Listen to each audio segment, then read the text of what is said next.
I'm going to go ahead and turn it over to the president. If you please stand. To Deacon Abaya. Deacon Abaya, our president.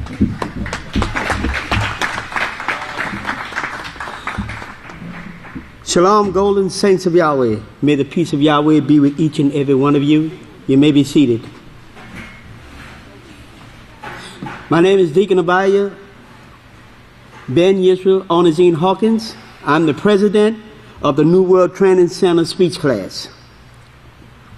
First of all, in the speech class, we always begin with reverence to Father Yahweh, and that's with the 8 golden words. And I'm sure some of you may be familiar with it, and those of you all that's not, here it is.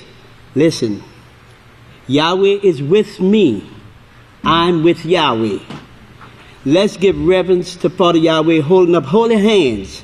And at the count of 3, let's give it up. 1, 2, 3. Yahweh is with me, and I'm with Yahweh. And with that, I would like to turn it over to the secretary, Deacon Asher. Thank you, Mr. President. Shalom, everyone. My name is Deacon Asher, and I'm the president. Oh, excuse me, that was the president. I'm the secretary of the New World Training Center speech class. And before I get into the job that I do, I'd just like to tell you that the New World Training Center is a club that actually builds leaders, an organization and a part of the House of Yahweh that actually brings forth teachers of righteousness, but teachers of the peaceful solution as well. We sharpen each other's skills.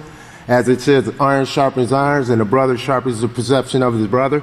That's what takes place. It's stimulating, it's enjoyable, and it's a great opportunity to get to know brothers in the House of Yahweh.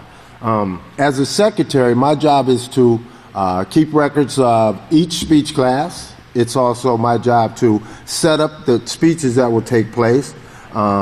In this case, I work together with the director and the vice president to keep the attendance in order, and also to arrange for different substitutes that will stand in when sometimes speakers can't speak.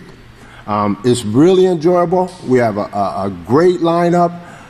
It's so wonderful to be amongst the men that are going to speak tonight. I guarantee you'll go away tonight really wanting to be a part of our speech class because it's really enjoyable. And so I'd like to conclude there and return it back over to the president.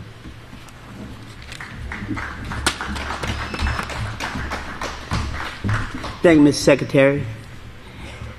You may be seated. Now, I know you all are waiting to hear what we have here prepared for you all tonight. And Father Yahweh got some awesome speakers in his house tonight. And they're all standing back here. And they just kick back like a roach on a poach, and they're too smooth to move. And they're all chilling, ready to deliver these messages to y'all. So pay attention. And with that, I'll turn it over to the table topic leader. And with that, Shalom. Shalom, everyone. Shalom. Welcome to the New World Training Center speech class. My name is Deacon Yisrayl Hawkins. And we have a table topics tonight. We got several table topics tonight. And I hope that we will get a lot of feedback, a lot of class participation. This is such an exciting time to be here and be in the house of Yahweh. And I hope that everyone appreciate and feel the joy and get involved in the work of Yahweh, because that's what makes it so beautiful.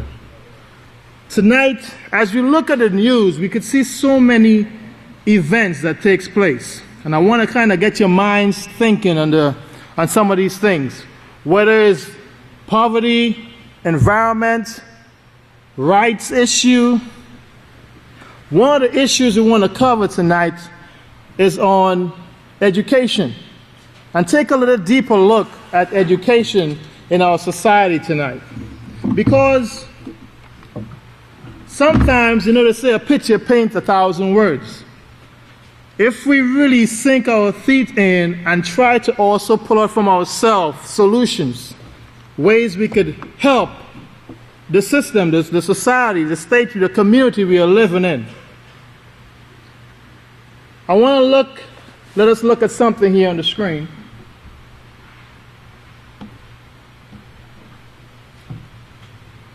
This is the top 12 countries in America, all around the world, including America.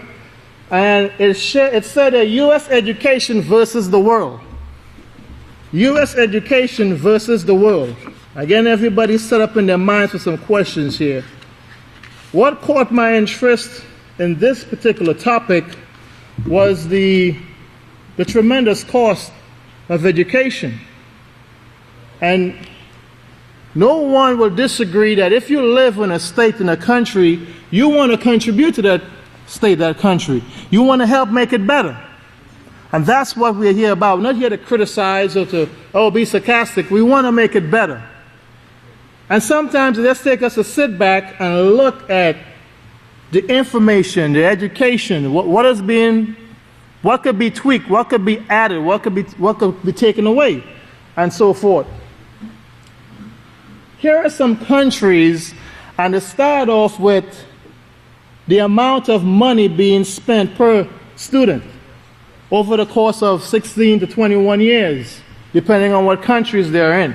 And I want to pay attention, since we're here in America, look at the U.S., $7,743 per student. It may seem like a lot of money, but see where we're going with this.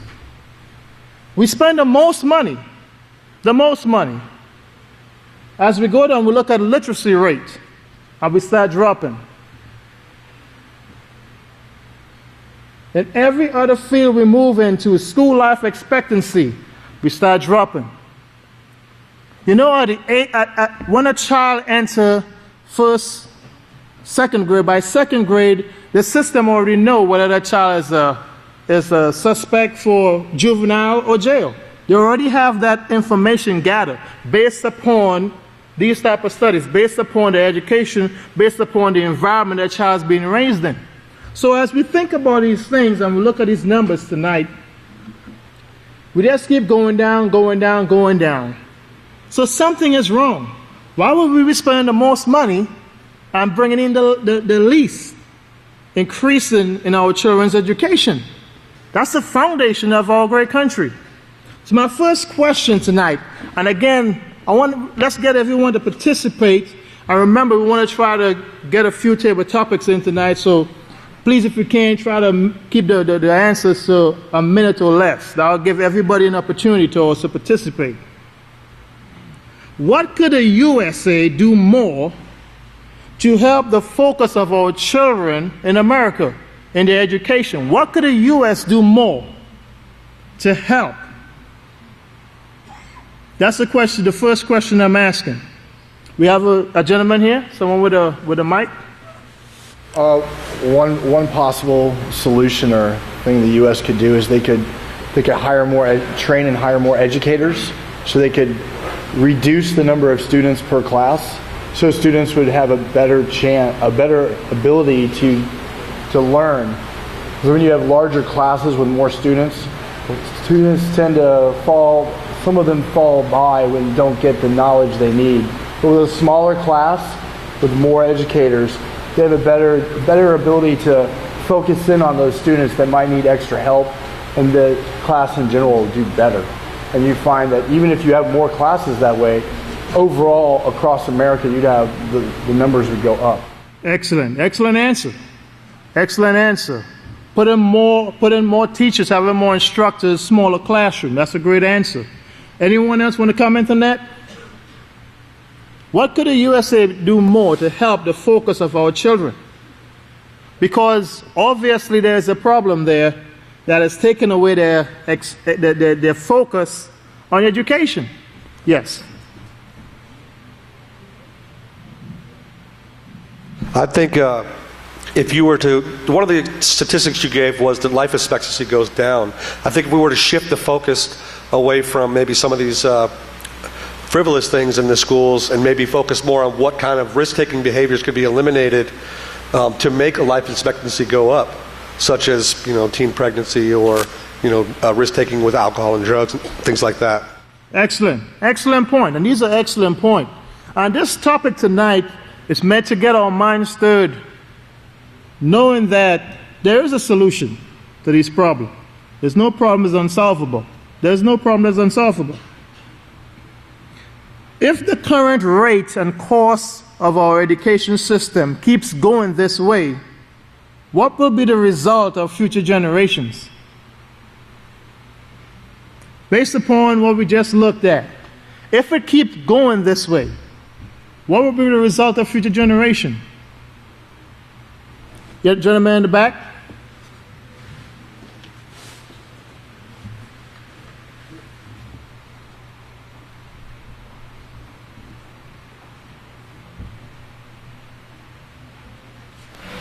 U.S. probably come like the country of Mexico, losing a whole generation to drugs and violence.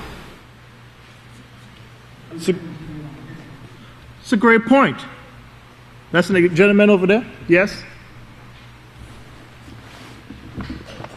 A lot of immoral behaviors with a lot more delinquencies out there, because they won't have no more respect or responsibility for anybody. They just will be selfish, more selfish nation like we are now. Great point. These are excellent comments, excellent points that we need to really take into heart, because we do care. That's why we are here. We see the system and we want to help. There's a program there, the Peaceful Solution, and it wants to help. It wants to give that add to that, couple with what's there to make it even better. Those are great answers. And think about this final one on this topic. Why is education so important? Yes, the young man right there. It's important because you have to get an education in order to get anything in the United States, like a job. Great point. Great point. Let's get another one. Yes, you have to be educated to get a job. To be informed of what's going on, because they said the knowledge is power, education is power. When you know something, the more you know, the better you're off of what's going on, or whatever topic you need to know about. Education is the key. Excellent. Anyone else? Let's get one more. Gentleman in the back. This one right here. Yes. See a lot of hands going up. That's great. Okay, well, you said why is education important? To me, education is very important because, look at the crisis we have today in dealing with jobs and things like that. So today's society, we're going to need somebody, we're going to need more business owners for sure, more jobs and things like that too for the future, like you were just saying. So education is going to be very vital for everybody because, to move on in life and move forward. So that's why education is so important in today's time period as it is now. Excellent. Let's get one more. It's too many hands. Let's get one more on that. Okay, hello. My name is Richard. And, well, education is great, but everybody can't be at the top. Everybody needs a job, but if there's not the right education, which, we're all aware of the Peaceful Solution and how this moral education in every field can make a more peaceful workplace and a more productive workplace. So everybody in any kind of employment can benefit from the Peaceful Solution education program. It is great for the top as well as the lowest employee you have, even the janitor, And excellent. I'll hand it back over to them. Thank you. Great point. Great point. One of the points as we end on that particular topic, he said everyone can be at the top, and that is a beautiful point. And it shows that in society it's such a competition all the time. Education should be healthy, should be fruitful, it should be something you enjoy, and something that will bring peace, as he said, and that's a great answer. And we're going to move on to another topic.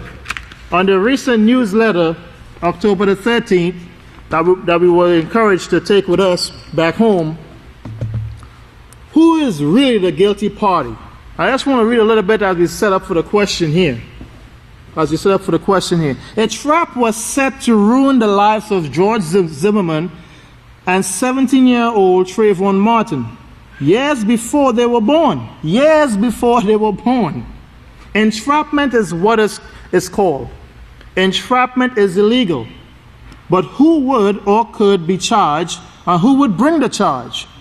Since it goes back to those who are dead. It goes back to those who are dead. Entrapment goes back to the beginning. The same entrapment is used today in all religions. And this is the question I pose to the men of Yahweh. How do you measure the teachings of the house of Yahweh comparing to the teaching of the priests of the world? How do you measure that? Because there's some great points being brought in this article, this newsletter, if anyone had the opportunity to read some of it. But just off that first page, because it talk about the priest given responsibilities. So how do you measure the teachings of the house of Yahweh compared to the teachings of the priests, the ways of this world? How do you measure that? Yes.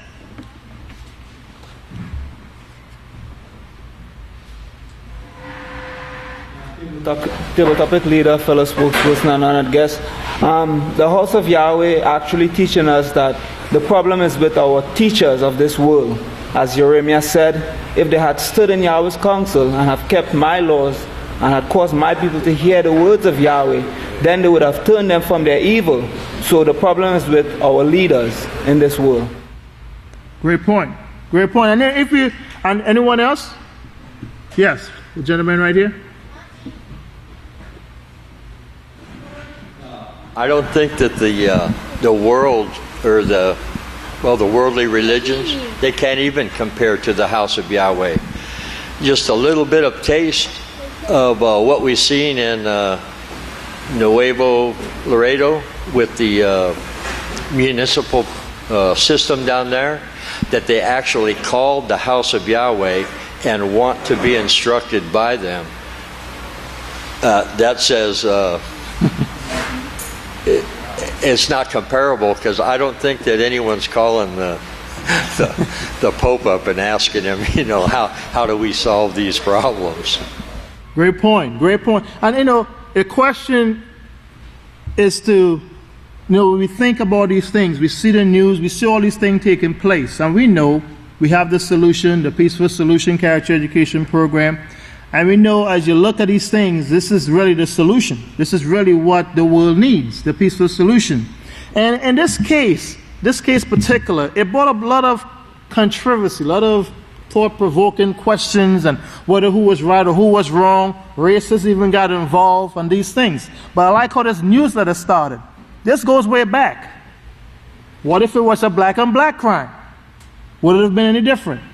This goes way back. It shows us the system, because of the lack of education, how it become. And that kind of sets us up for this next question. Under what circumstances would the incident have a different outcome? Under what circumstances would this situation that took place between these two young men here, these two gentlemen, would have had a different outcome? Yes. The way it would have a different outcome if the media was not involved in pushing racism or discrimination, because the media is the one that opens the floodgates to starting things up, and that's how Rodney King got started with the media. The media really is an eye opener for a lot of people. Some great points there, and I want you to think about this when I ask the outcome. Under what circumstances these two young men that got engaged in these things? And I really posed the question because the trend started afterwards with the hoods and all that stuff. But there is a way that these things are solvable, and it's actually taught in this newsletter right here. These are great thought-provoking questions that I hope everyone really had a an opportunity to taste a part of the speech class and the things that we go through. And as we encounter all these events in our lives, remember, there's always a peaceful solution. That's why we have the peaceful solution. The outcome to that result would have been using a peaceful solution. There's no white, there's no black. There is the right way and the wrong way. The peaceful solution is the only solution, is the only way to solve the problem. And with that, I hope everyone enjoyed this section, and I'll turn it over to the program leader, David Candelario.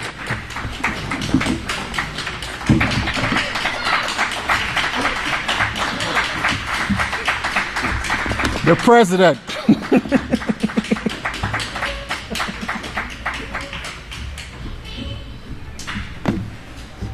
Shalom, once again, Golden Donkey Coach.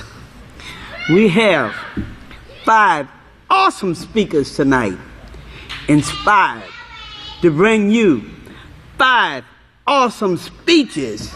And with that, I'd like to turn it over to the program leader, David Candelero. Praise Yahweh, golden saints of Yahweh, you may be seated. Thank you so much for coming to the New World Training Center, where the saints of Yahweh have been training for a course over a year and some change, and trying to improve our teaching skills for when the multitude comes, we're able and willing to train them as we've been trained here in the house of Yahweh, in this New World Training Center. The word training means, training is the acquisition of knowledge, skills, and competencies as a result of the teaching of vocational or practical skills and knowledge that relates to specific useful competencies. Okay? So we're actually receiving the skills needed to be able to train others, because remember what Pastor said, you need to be trained so you can train others, so they can train others, and they can train others, and so forth.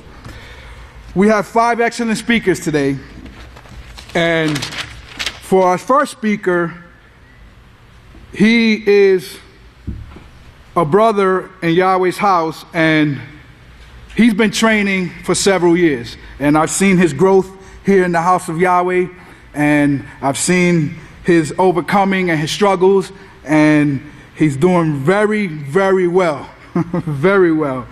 The title, he's on speech number 4, and it's Add Color. The title of his speech is Hunger and Thirst After Yahweh's Righteousness. With this, I'd like to present our first speaker, Safanya Belafont.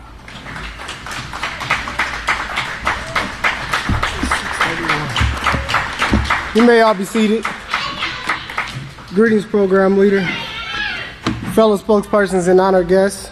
My name is Safanya Belafont. I am on lesson number 4, Add Color. And the title of my speech is Hunger and Thirst After Yahweh's Righteousness. Now, my purpose statement is to encourage everyone to overcome the desire to sin. Now, hunger and thirst is something that we've all experienced before. And there's 2 ways you can experience hunger, and there's 2 ways you can experience being thirsty.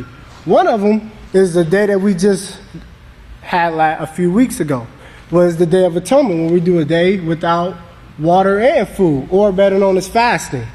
And that's one way of going through an era of hunger and thirst. Another way is by working. And we all have various jobs, whether it's in construction, or whether it's a desk job, or whether it's a delivery job. I used to work in sheetrock for a few years. So I understand developing a hunger and a thirst, because you handle these 12 by 4 sheets that are an inch wide, and one weighs 70 pounds by itself. So it takes 2 men to carry it safely without anyone being hurt. So carrying that up and down stairs, or across the room, or over your head to nail it up to the studs in the house, it can be pretty demanding. It can wear on the body. It can make you very thirsty for water, and it can make you very hungry for food. But while you're working, you have to continue to work. But yet while you're working, You're thinking about the food you want to eat at lunchtime or dinner time.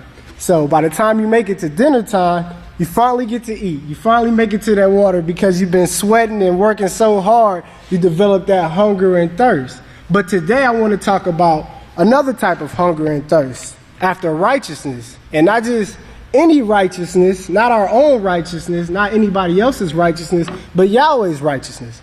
And Deuteronomy 6 verse 25, he defines righteousness as keeping his laws according to the statutes and judgment that Yahweh gives us. Not on our own accord, not on our own devices. He tells us not to lean on our own understanding. He tells us to go to Yahweh's house, to go to the priest, and then do what they tell you to do. And don't go to the left or the right of it. Those are the instructions that Yahweh gives us in order to train to hunger and thirst after righteousness so we can be used in this house. The plan that Yahweh has for the universe is to call out a few people over a generation to be a part of his family. He offers us an opportunity to be a part of his family. And that's what we have to desire. But the desire starts by coming to Yahweh's house, by choosing a place where... So, that's fine. We can clap for that. That's great. It comes by coming to Yahweh's house and going to the place where he's prophesied to place his name. And you sit at the feet of the priest, which we all enjoy doing. That's why we're all here keeping the feast, the great Feast of Tabernacles, because we're here to serve Yahweh. And by learning to serve Yahweh, we're learning to serve all creation, because that's why we were created, mankind, to be a part of this work, to serve Yahweh and his creation forever. Now, it's definitely an honor. Now, I do want to read a few scriptures that go a little more detail into thirst and hunger after righteousness. Now, this is the Beatitudes in Matthew 5. Now, you don't have to turn there because I want your attention. So, if you could just listen to me, I'll start on verse 4. And the Great Kahan brought out this translation a few days ago, so I really want to read this. Blessed are those who are at Abel, for they will be comforted. Blessed are the meek, for they will inherit the earth.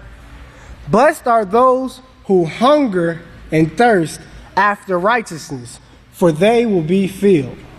So I looked up the word hunger and thirst after righteousness. And once you look up hunger, it talks about, of course, not having food, but it also talks about having a strong craving for something, or a strong desire, if you will. And also I looked up the word thirst to come across the same thing, being without water or something to drink, but also having that strong craving for something. And in the scripture, that's what Yahweh tells us to do. And he says we're blessed if we do it. He says, blessed are those who hunger and thirst, or who crave and have a strong desire after righteousness, for they will be filled. And that's why we're here at Yahweh's house, because we want to be filled with Yahweh's way. We've seen the ways of the world. We experienced the ways of the world, and we're coming out from them as Yahweh commands us. And that's why he called us. Now you have some who was born in the house, but they're still coming out of the ways of the world as well. And we're here to encourage each other. You know, the scripture says, once you are converted, then strengthen your brother. And that's what we're here to do, to encourage each other to hunger and thirst after righteousness, because that's what our plan in life is, because we're planning to go out to the universe. And that's a big thing. If you ever read the book by Yisrayl Hawkins, There's Someone Out There, he goes into detail about outer space, where they had it's a big spaceship, and it's called Hubble, the Hubble spaceship, and the Hubble satellite, and they looked out into the darkest part of space, because they thought there was nothing there. But once they looked into the deepest part of space, the deepest and darkest part of space, they found out that there were over 100 billion stars there in the deepest part of space, the deepest and darkest part of space. So we have a very big work to do. And that's what I encourage all of us to do, to overcome the desire to sin and hunger and thirst after Yahweh's righteousness, so we can be a part of Yahweh's kingdom and his work. And with that, I would like to turn it over to the programmer.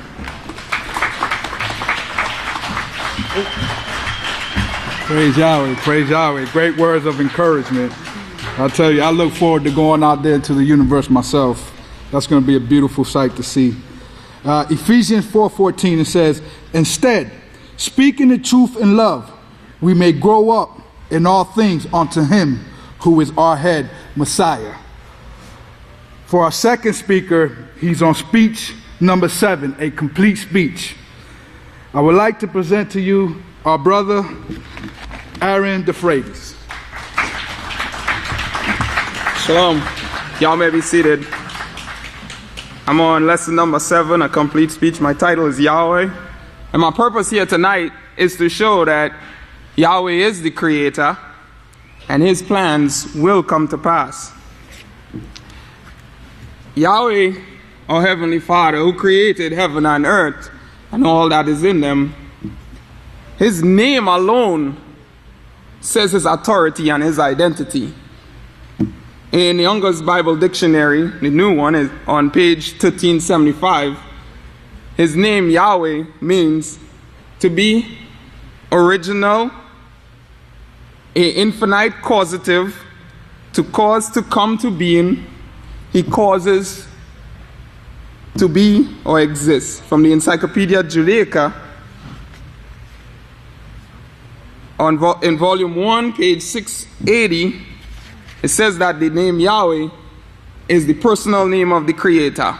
Now, one thing that stands out that Yahweh is the Creator, and it's found if you read the book, there's someone out there on page 1, it says, one fact that stands out that proves that Yahweh exists and that he is the Creator, and undeniable, that is the accuracy of the prophecies he inspired to be written in the Holy Scriptures. Brothers, no human can do this. No regular person could foretell the future. No regular person can foretell what will occur 1 minute from now, 1 hour from now, 1 day from now, 1 week from now. Yes, 1,000 years in advance. Only Yahweh could do this. Only Yahweh could do that. In Isaiah 46, verse 9, it says, remember the former things of old. I am Yahweh. There is none else. I am Yahweh. There is none like me. Declaring the end. He declared the end from the beginning. From the beginning, Yahweh declared the end. And from ancient times, those things not yet done. The prophets of old spoke of what will occur in these last days, saying, my counsel will stand, and I will fulfill all my plans. Calling an eagle from the east, one who execute my plan from a far country. Yes, I have spoken, and I will bring it to pass. I have purpose, and I will also do it. So, this is what Father Yahweh says. He will do it, and he will make his plan come to pass. Now, one of Yahweh's plan, Yahweh, from the beginning, in Genesis 1, verse 26, he said, I'll make man in my image and in my likeness, and I'll give him rulership. I'll give him rulership. And that is the plan Yahweh has for us. And in these last days, his prophecies, this plan is still coming to pass. In Micaiah 4, 1-3, and also in Isaiah 2, verses 2-4, and it reads from Micaiah 4, 1-3, but in the last days it will come to pass that the mountain, the promotion of the house of Yahweh, will be established in the chief of the nations, and it will be raised above all congregation, and all people will eventually flow to it. What I have to ask right now, brothers, is, did that come to pass? Yahweh said it. Did it come to pass? It did. We're here. We're sitting in the house of Yahweh right now. 2,000 years ago, before now, there was no house of Yahweh. The Romans, they killed it out. The house of Yahweh, there was no house of Yahweh for 2,000 years. And it was established in these last days. How do you know this is the last days? Daniel said in Daniel 12, knowledge will be increased in the last days. In the last times, knowledge will be increased. And knowledge is increased. Mankind have the power to destroy the whole world. And the house of Yahweh is in the chief of the nations. Which nation is the chief of all nations? America. America is the chief of all nations. The capital of the world is in New York. It is New York. This is where the United Nations is. And we'll be raised above all congregations. We was raised above all congregations when the media lift us up for the whole world to see. They play it all over the news to every part of the globe. These people, they keep the laws of Yahweh.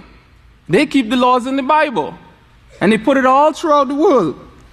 And all people will eventually flow to it. We have people here from all nations. Not all nations, but eventually all nations. Look at us. We are a beautiful people. Many nations will come and say, verse 2, come on, let us go up to the mountain of Yahweh. And we all said that, and he will teach us of his ways, and we will walk in his path. No, the motto of this feast is, learn what to teach, and teach what you learn. And if you learn what to teach, and you teach what you learn, you're fulfilling this prophecy right here. He will teach us of his ways, and then we'll walk in his path. And he will judge, this is verse 3, he will judge many people and rebuke nations afar off, and that is what he's doing. He's telling the Pope and all at Rome and even Al-Qaeda and even the judges that you have to live by Yahweh's laws, repent of sin, and convert to Yahweh's laws. Now, Yahweh, his plan will come to pass. We're teaching the peaceful solution, and it is turning the hearts and the minds of the people. And this is what we're doing if we continue to learn to teach. And the nations will not lift up sword against nation, nor will they learn war anymore. We're seeing it taking place every day. So remember, Yahweh is the name of the Creator. And his plans will come to pass. And with that, I'd like to turn it over to the program leader. Praise Yahweh. Praise Yahweh. You may be seated. What a beautiful name, huh? Imagine when we go out into the nations and to the universe and they say, who sent you? Yahweh. My father Yahweh sent me. Ain't that beautiful? I can't wait to do that. One of these days I'll do that. For our third speaker, he's on speech number 6, and he is going to stir you to action this evening. I would like to present our brother Kolanya Colleen. Shalom, everyone. May be seated.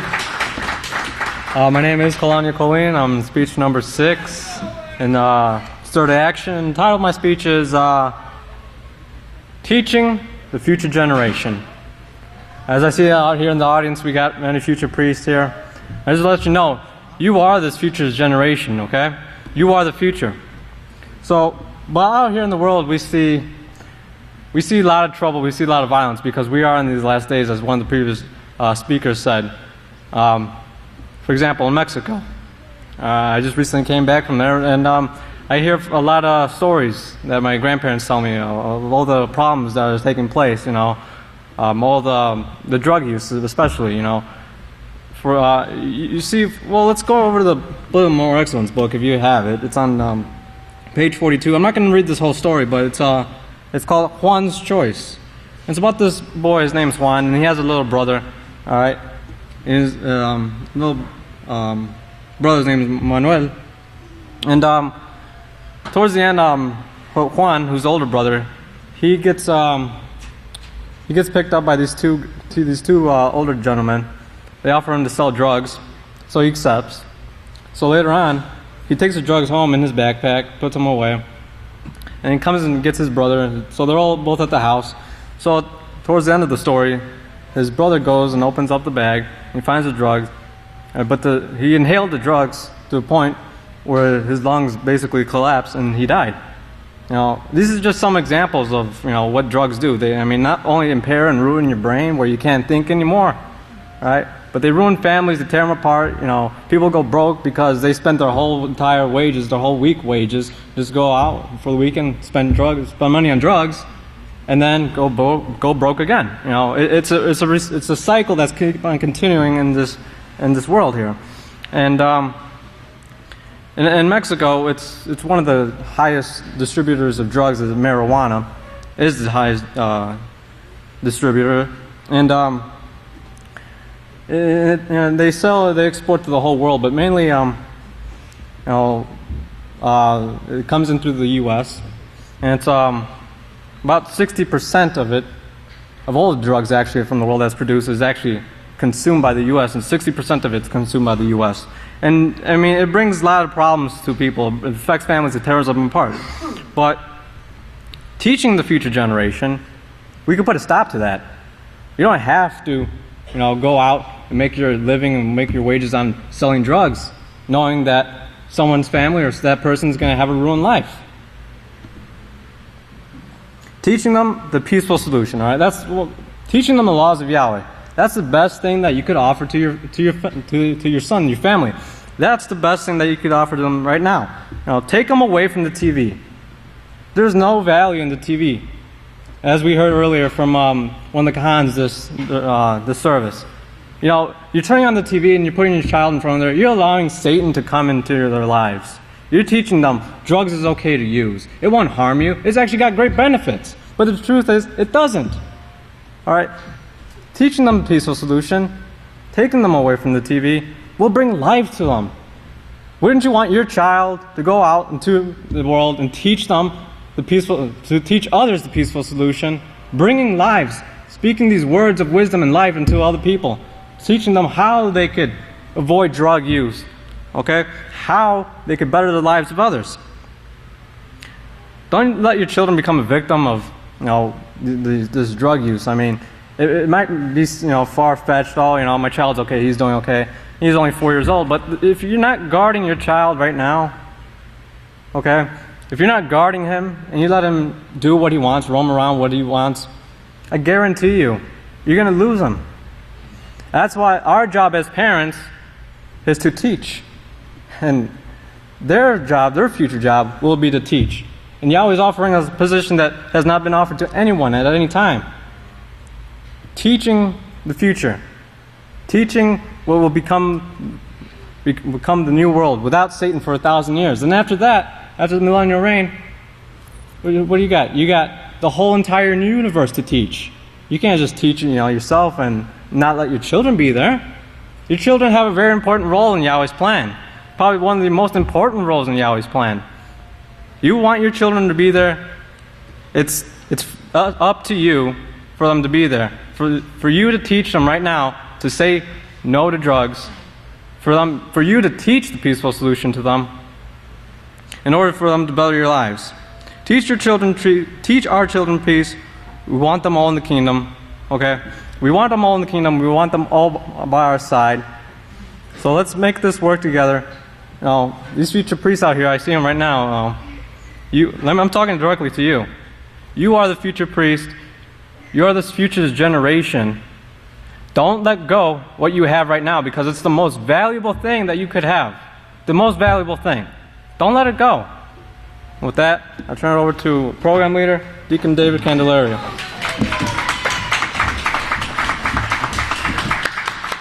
Praise Yahweh, praise Yahweh. I was stirred to action. I don't know about you guys, but that's some great information going out.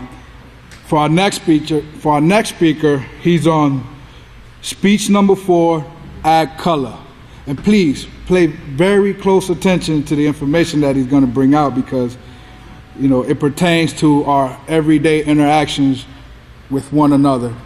With that, I'd like to present our brother, Deacon Yedidiah Lewis.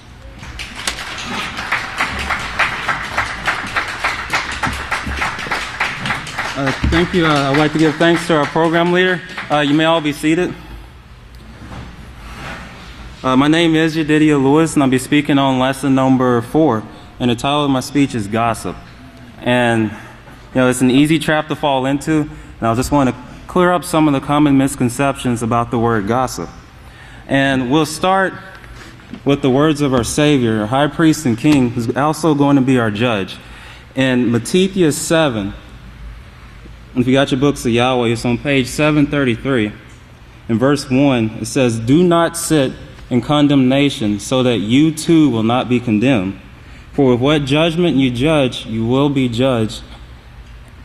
And with the same standard you use, it will be that standard which is used against you." It will be that standard which is used against us. And if you look at the side note G2, the house of Yahweh leaves nothing to question when it comes to this subject. And the side note G2, it says, "He commands not to be eager or malicious to seek out and condemn our brother's faults. For hypocrites hide their own faults and will not repent, but are eager to reprove other men." And the side note C right beside it says, "This is done in gossip." Okay, when we talk about things we shouldn't. And I know one common misconception is very easy to say, very easy to do, is, I was telling the truth. I was telling the truth about that person. That man, he cussed me out one side and down the other. If he didn't want me talking about it, I shouldn't have talked about it. What does the law have to say about that? Well, I take it to the words. First, I take it to the pastor's words in the peaceful solution, and then I take it to Yahweh's words himself, which are one and the same. If you can see on the... Okay, gossiping is to spread false accusations, rumors, or even facts about others. Brethren, telling something that is true about someone without that person's consent is gossiping. Okay, for example, let's say that you or your best friend is... let's say you tell your best friend that you're getting ready to get married. And the next day he tells everybody, absolutely everybody. Or a little bit more close to home, if you remember, I think it was June 12th, right around June 12th of 2013, when the news media had the propaganda out about how Yisrayl Hawkins was dead. The witness had died. There's a buffalo in the graveyard. He must be dead. Now, let's say, you might have fell for that for a couple seconds or minutes. And that Sabbath, you tell, one of your brothers, "Man, you know what? I cannot believe I fell for that. I can't believe I actually thought that. That was crazy." And within the next 90 minutes, because, we're supposed to be here at 8 and services starts at 9:30. Within the next 90 minutes, you done had 24 people come up to you. "Man, you actually thought Pastor was dead? Man, what's wrong with you? Do your eyes work? Can you use your head? Do you understand English?" Let's see, we get this back up there. Okay, how would that make you feel? Upset, annoyed, and betrayed are appropriate responses. The only time it's acceptable to repeat a private matter and somebody's faults and shortcomings, those are private. Yours are private, mine are private. As if you're told it's okay. Anything other than this is gossiping. If we turn on Leviticus 19, in the words of Yahweh himself, he even signed his name to the scripture. Leviticus 19:16, it says, "You shall not go about talebearing or slandering among your people. Do not do anything that endangers your brother's life. I am Yahweh." If you'll see that right there.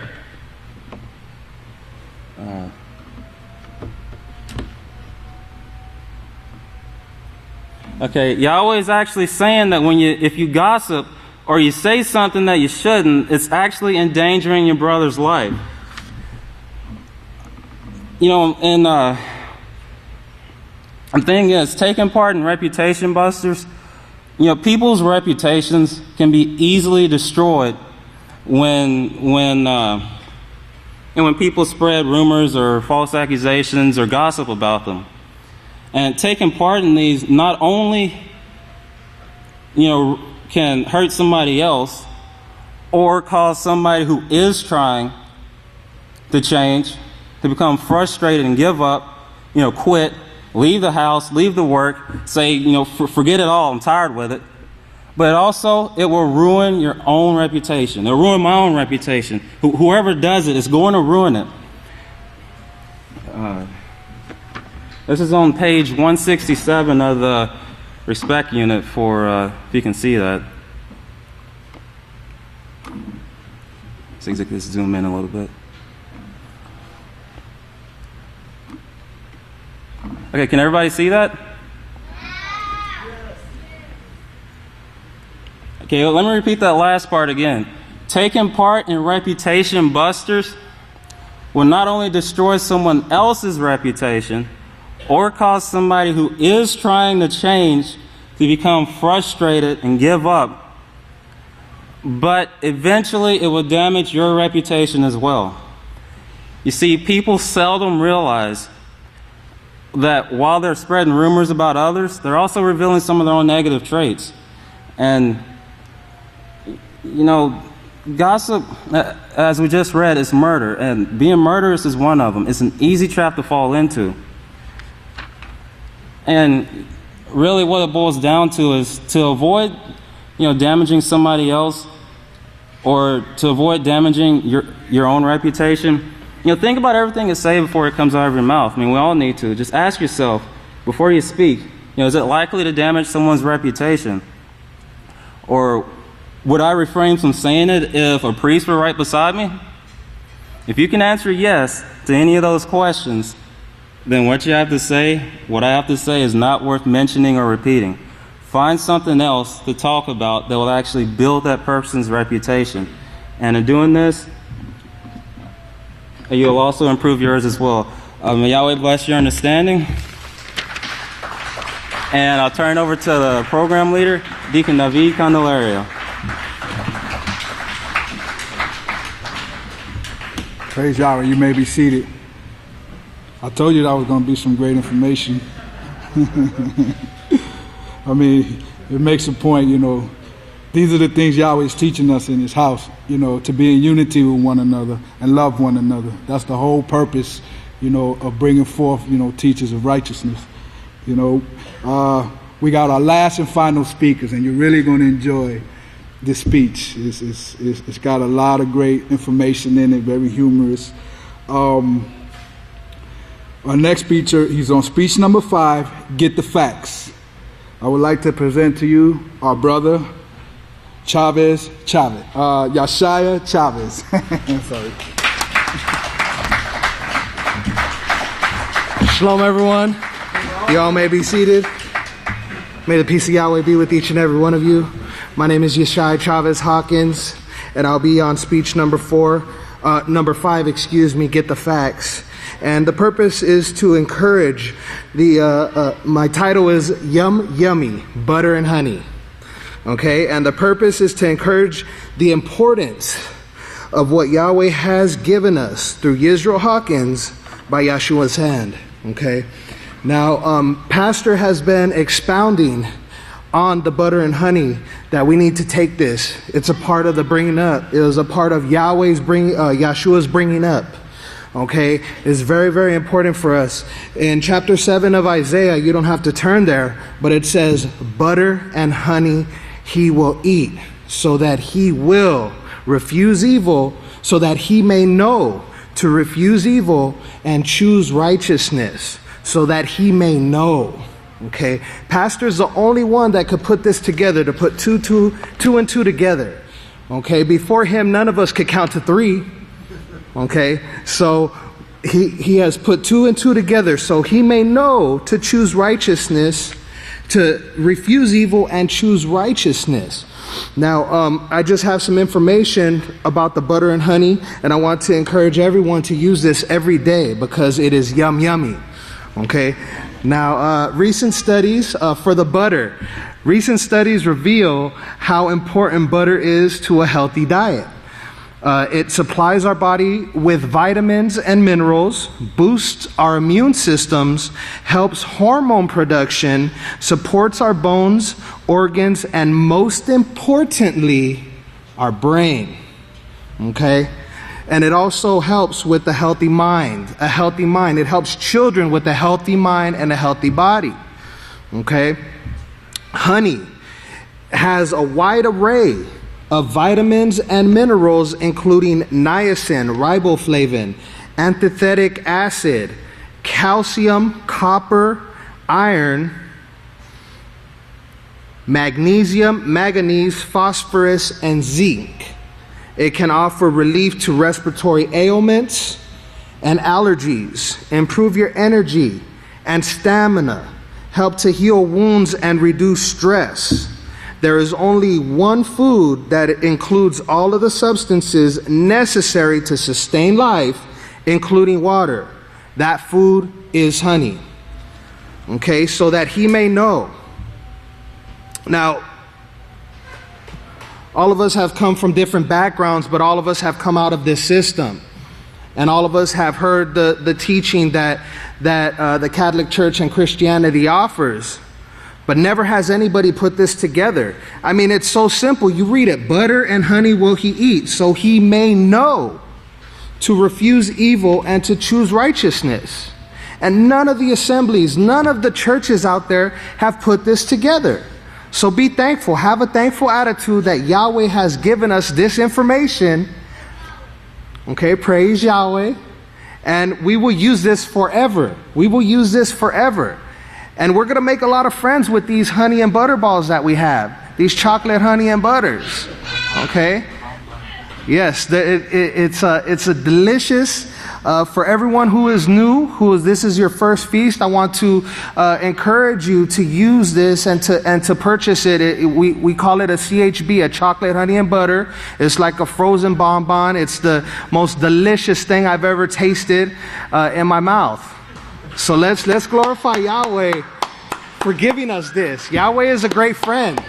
Yahweh is a great friend, and he's given us this for our growth, and so that we may refuse evil and choose righteousness. We must use this. We must use this. This is important in our bringing up. Pastor Yisrayl Hawkins is expounding more on this, and he's bringing it out little by little, line upon line, precept upon precept. And so we have to listen closely, take the notes, and apply it in our lives. Use the butter and honey. It's man, I can't even explain. If you want to make it at home, I also found a recipe. It goes for half or 1 part butter and half part honey. Okay, and you just mix it up, whip it up, put it in the fridge, and use it on a daily basis. Use it on a daily basis. It is a part of our bringing up, and it is an essential part that we're going to use forever throughout all eternity, for our bodies and for our minds to be healthy and strong, and applying it and using it. I mean, we see that Satan has tried to destroy the butter. Okay, by allowing blood to get into the butter, and also the honey, where these people with the businesses are selling high fructose corn syrup and dyeing it and calling it honey. So even if they were able to put 2 and 2 together, which they haven't, and they were trying to apply this because it's in the scriptures, they would not be getting the necessary nutrients and vitamins that Yahweh has given us from the foundation, before the foundations of the earth, for our bodies to choose these things. So this is by Yahweh's authority that Pastor Yisrayl Hawkins has given us this, through the authority. This is through the authority. No other way can we have these things. So again, I want to encourage everyone to have a thankful attitude. We truly are blessed, and I want to just welcome everyone who's from out of town. It is really a blessing to see you here, standing strong, holding fast, and not giving up. And truly, we do sharpen one another. Iron sharpens iron. We do teach one another. So let's be an example. Let's refuse evil and choose righteousness. And with that, I want to turn it over to the program leader, Deacon David Candelario. Praise God. That was great. Anybody ever remember those bonbons that they used to sell, those chocolate bonbons? Because he mentioned it. He mentioned it comes in the form of a bonbon. And when you look at it, you're like, yeah, it does look like a bonbon. So you see how wise our ruler is, so that we can enjoy it. We can enjoy the butter and honey. Okay, I'm going to put all the titles together here, okay?